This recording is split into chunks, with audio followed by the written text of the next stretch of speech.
오늘 긴 말씀을 같이 읽었는데, 이스라엘, 이제 남유다라고 해야 되겠죠?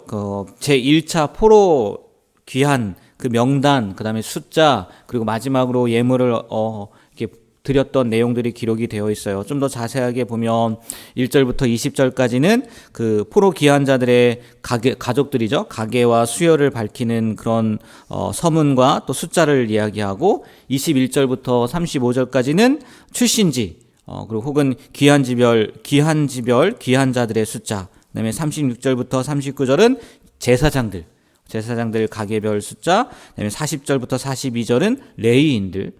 그리고 43절부터 58절은 성전 봉사자, 느드님 사람들과 또 솔로몬의 신하의 자손들 중 귀환한 자들의 숫자를 이야기하고 있고, 그 다음에 59절부터 63절은 기타 귀환자들, 그리고 이제 마무리로 그들이 얼마를 소유했고 전체는 몇 명이나 되고 뭐 그런 이야기들이 나오고, 마지막으로 이제 예물 드린 거, 성전 봉헌을 위한 예물을 드렸다. 이런 이야기들이 기록이 되어 있어요. 오늘 말씀에도 나와 있는데 1차 포로 귀환자들의 그 총수는요, 참 희한한 게 종도 있어요. 종도. 그게 좀 그렇지 않습니까? 이렇게 포로로 잡혀 있는데 그 가운데에서 종이 있었다? 그렇게 보통 생각을 하지 않더라고요. 와서 이렇게 종으로서의 역할을 감당하는 사람들도 따라왔다라고 이야기를 하는데, 어쨌든 그건 차치하고요. 이 종들도 있고요. 또 노래하는 자들도 있는데 그들을 포함해서 곧 약 5만 명 가까이 되는 거예요. 49,897명. 제 숫자가 아마 36절부터 39절까지 그 숫자를 합하면 아마 이 인원이 될 거예요. 그리고 이들 중 제사장과 레위인, 느디님 사람, 그다음에 노비, 그러니까 종이죠. 그들을 제외하면 대부분요, 과거 남유다에 속해 있던 유다와 베냐민 지파 사람들의 자손들이었다는 거예요. 이런 이유 때문에 우리가 보통 지파별로 얘기를 하면 무슨 지파는 누구요, 무슨 지파는 누구요 이렇게 얘기를 하는데, 그렇게 표현하지 않은 것 같기는 해요. 물론 이 바벨론 포로가 북이스라엘은 이미 아수르에게 멸망을 당했고 남유다만 남아있다가 남유다가 바벨론 포로로 갔기 때문에 남유다에 남아있던 사람들이 유다 사람들, 베냐민 사람들이니까 그럴 수도 있겠다. 하지만 아무튼 다른 지파들은 이렇게 표현하지 않고 있다라는 게 특징 중에 하나일 것 같고요. 또 우리가 이 말씀을 통해서 생각해 봐야 돼. 알아둬야 될 게 뭐냐면, 이때요, 이스라엘 사람들, 우리 보통 유대인 그러지 않습니까? 이 포로 귀환했을 때 유대인으로 불렸다라는 얘기가 있더라고요. 또 어떤 학자들 가운데는 바벨론 포로로 갔을 때 그때 사람들부터 유대인으로 불렸다. 나중에 이제 유대인 그렇게 이야기를 하지 않습니까? 그때부터 불리지 않았냐? 이렇게 이야기를 하기도 하고요. 또 하나 이렇게 말씀을 통해서 우리가 알아야 될 게 뭐냐면, 포로 귀환은 3번에 걸쳐서 이루어졌다는 거예요. 3번. 첫 번째는 어제 말씀에 세스바살 나오지 않았습니까? 그러면 스룹바벨도 나온 것 같은데, BC 537년에 세스바살과 스룹바벨의 인도하에 의해서 이루어졌고, 그러니까 그보다 한 80년 정도 뒤에 BC 458년에 에스라와 함께 1775명이 2차 귀환을 해요. 그러니까 에스라서는 우리가 그렇게 본다고 하면은 지금 앞에 1차 귀환이 기록이 되고 또 2차 귀환 이야기를 하고, 또 내일 말씀인가요? 보면은 그 성벽에 대한 얘기도 잠깐 나오거든요. 성벽 제거는 언제 이루어졌냐면 느헤미야 때 이루어졌단 말이에요. 그게 3차 귀환이거든요. 근데 에스라서는 그 전까지의 이야기를 말씀드린다고 했지 않습니까? 3차 귀환은 444년에 느헤미야와 함께 이루어졌다는 거예요. 왜 한 번에 이루어지지 않고 이렇게 3번에 걸쳐서 이루어졌냐? 우리가요, 바벨론에 이스라엘 백성들이 70년 동안 살았단 말이에요. 어떻게 살았을까요? 아마 열심히 살았을 거예요. 최선을 다해서 살았을 거란 말이에요. 그래서 그 땅 가운데에서 정착하기도 하고, 70년의 세월이라고 하면은 2세, 그렇죠? 2세도 태어나고 더 나아가서는 3세까지도 아마 가능했을 거란 말이에요. 그러니까 그 바벨론 땅에서 남유다로 이렇게 유다 땅으로 돌아온다는 것이 쉽지 않았을 거예요. 첫 번째는 그냥 조금 뒤에 말씀드리겠지만, 이제 성전을 재건해야 된다는 그런 사명감, 또 다시 돌아가고 싶다는 그런 마음들 때문에 근 500명 가까이 왔지만 2차 같은 경우에는 조금 전에도 말씀드렸지만 에스라와 함께 1775명밖에 되지 않아요. 그리고 마지막 느헤미야 때는요 몇 명이 왔는지도 기록을 해놓지 않았더라고요. 그러니까 아마 그 나름대로 거기에서 잘 정착하고 살아서 또 적응하고 살아서 버리기가 쉽지 않잖아요. 그래서 그게 쉽지 않지 않았을까라고 이렇게 생각을 하더라고요. 그러니까 한 번에 오지 못하고 또 두 번째는 확 줄고 또 세 번째는 숫자까지도 기록하지 못할 정도였으니까. 근데 진짜 놀라운 건 뭐냐면요. 오늘 1차 포로 귀환자들의 그 명단 숫자가 나왔는데요. 제사장들의 수예요, 제사장들. 근 5만 명이 다 왔다고 하지 않았습니까? 근데 제사장들의 숫자를요 합해보면요, 저도 이렇게 그 제사장들은 뭐 누구의 집 막 이렇게 나오지 않습니까? 숫자를 더해봤어요. 근데 4,289명이더라고요. 4만 9천 명 가운데 제사장들이 몇 명이라고요? 4,289명이에요. 그리고 레위인은 뭐 341명. 이렇게 되는데 합친다고 보면요 10분의 1, 10명 중 1명이 제사장 레위인이라는 거예요. 그게 무슨 얘기겠습니까? 그만큼 그 포로 귀환, 남유다 땅에 가는 것에 대해서 누가 그렇게 열심을 냈다는 거예요? 제사장들과 레위인들이 열심히 냈다는 거예요. 하나님 앞에 예배하는 예배를 가르치고 또 예배를 주관하는 그 사람들이 훨씬 더 열심을 내었다는 거죠. 이것을 통해서요 이렇게 이야기를 하더라고요.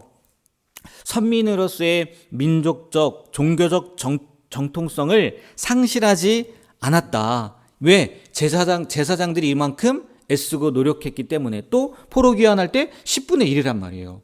10명 중 1명이 왔으니까 아마 그 마음이요 대단했을 거라는 거죠. 그래서 이스라엘 백성들이 그 하나님을 믿는 신앙을 잃지 않았던 이유도 아마 이들 때문에 그런 것이 아닐까라고 이야기를 하더라고요.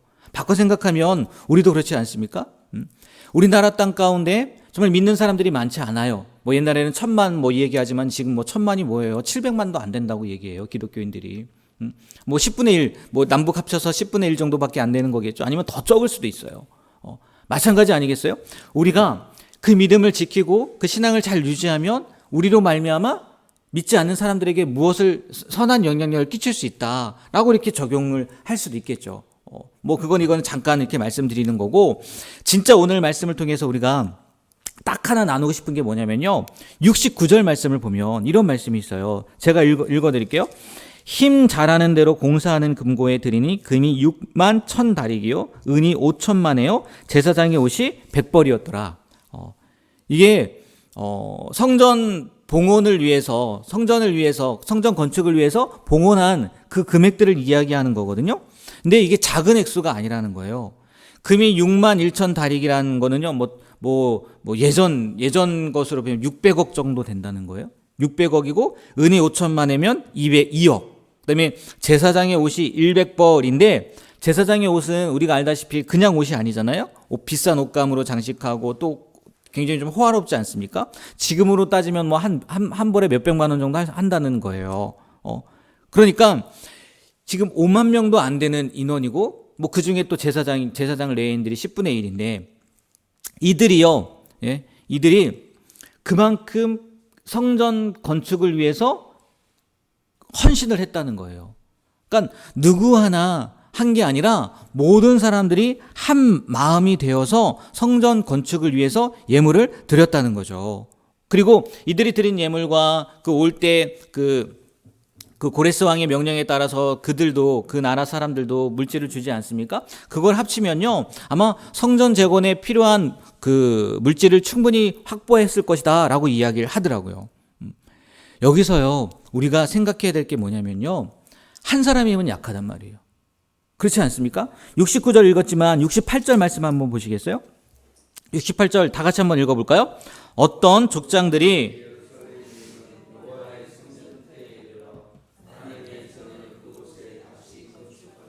예물을 기쁘게 드리되. 보세요. 이들로만 끝났다고 한번 생각해 보세요. 어떤 족장들로만. 그러면요 밑에 69절 우리가 읽었던 것만큼에요 그런 금액이 모아지지 못했을 거예요. 모든 사람이 함께 했다는 거예요. 물론 시작은 어떤 족장들이었지만 이스라엘 백성들이요, 포로 귀환한 사람들이요, 4만여 명이 한마음이 되어서요, 함께 성전 건축에 필요한 물질을 헌금했다는 거예요. 봉헌했다는 거예요. 이걸 통해서 우리가 무엇 깨달아야 되냐? 교회의 일은요, 소수의 힘으로 이루어지는 것보다 비록 부족할지라도 모든 성도가 연합해서 함께 이루는 것이 옳다는 거예요. 예. 혼자서 할 수 있는 일이 아니라는 거죠. 잠언에 보면 그런 말씀 있지 않습니까? 개미에게로 가서 그 하는 것을 배우라. 뭐 이런 얘기 아마 들어보셨을 거예요. 정말 그렇지 않습니까? 개미 한 마리의 힘은요, 약해요. 죽기 십상이란 말이에요. 그러나 개미 떼를 한번 생각해 보세요. 개미집이라고 여러분 동물의 세계인가요? 그거 보면 나오잖아요. 굉장히 높게 진단 말이에요. 한 마리 갖고 그렇게 질 수 있겠어요? 그렇게 질 수 없어요. 한 마리의 힘은 약하지만 힘을 합하면요, 큰 언덕 같은 개미집도 지을 수 있고요, 자기들보다 몇백 배 큰 동물들, 아니 곤충들도 이길 수 있단 말이에요. 여러분, 교회의 일은요, 또 교회에서 어떤 일을 할 때요, 혼자서는요 절대 못해요. 아니 혼자서 해도 안 되는 거예요. 모르겠어요. 지금 워낙 부자들도 많고 재벌가들도 있으니까 한 사람에 의해서 성전 건축쯤이야 할 수도 있을 거예요. 그러나 교회의 일은요, 그렇게 이루어지는 게 아니라는 거예요. 함께 해야 된다는 거죠. 교회에서 어떤 일을 할 때 방관하는 사람이 되어서는요 안 된다는 거예요. 이 세상에 세 부류의 사람이 있대요. 여러 가지 동물에 비유하기도 하고 곤충에 비유하기도 하는데 이렇게 비유하기도 하더라고요. 문제가 생기면 도망가는 사람이 있고요, 방관하는 사람이 있고요, 그 문제에 도전하는 사람이 있다는 거예요. 우리 교회가요, 우리 중앙교회가 한두 사람의 힘으로요 유지되는 것은 있을 수도 없을 뿐더러 또 되지도 않을 것이고요, 우리가 어떠한 일을 행할 때요 다 같이 한 마음이 되어서요 교회 일을 했으면 좋겠어요. 오늘 말씀에도요 보면은 힘 잘하는 대로라고 이야기를 해요. 어떤 한 사람만 하는 것이 아니라 모든 사람이 그냥 내가 할 수 있는 형편 가운데에서 힘 잘하는 대로 했다는 거예요. 모두가 합해서 헌신하고 힘을 합쳤다는 거죠. 이 말씀을 보면서요, 이 성전 건축에 대한 이야기지만 저는요, 우리가 지금 뭐 하고 있어요? 패밀리데이 하고 있잖아요. 네? 정말 매주 강조하고 있단 말이에요. 근데 제가 혼자 아무리 강조한들 제가 몇십 명을 전도한다 한들 그게 무슨 의미가 있겠냐는 거예요.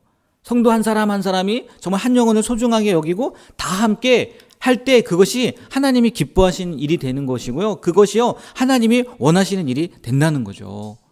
이 새벽에 나와 기도하는 우리 성도님들뿐만이 아니라 또 오늘 말씀을 듣는 우리 성도님들도요 같은 마음을 품으셨으면 좋겠어요.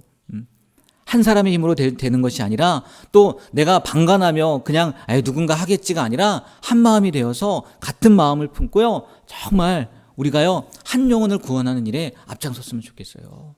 그래서 우리 교회가 우리들만의 세대로 끝나는 것이 아니라 더 부흥하고 또 다음 세대들까지 그 신앙의 유산이요 이어질 수 있는 교회가 되었으면 좋겠습니다. 저는 모르겠어요. 저 혼자 이렇게 그냥 그런 생각을 갖고 또 기도하고 그래서 그런 건지 모르겠지만 오늘 이 마지막 말씀을 보면서 우리 성도들이 다 같은 마음이 되었으면 좋겠다라는 마음이 들더라고요. 다시 한번 부탁드립니다. 교회 일은 혼자서 못해요. 혼자서 할 수도 없어요. 물론 기도로도 도우시겠지만 내가 이 일에 앞장서야 되겠다. 나도 그 일 가운데 함께 해야 되겠다라는 마음으로요, 우리가 같은 마음을 품고 나아가게 되길 주님의 이름으로 다시 한번 부탁드립니다. 네, 기도하겠습니다. 하나님, 쉽지 않지만 결단을 하고 또 이스라엘 백성들이 남유다 땅에 정착을 하고 그것으로만 멈춘 것이 아니라 자기들의 힘 다는 대로 성전 건축을 위해서 온 마음을 다했던 것처럼 우리도 교회 일에 방관자가 되지 않도록 하나님 붙잡아 주시옵소서.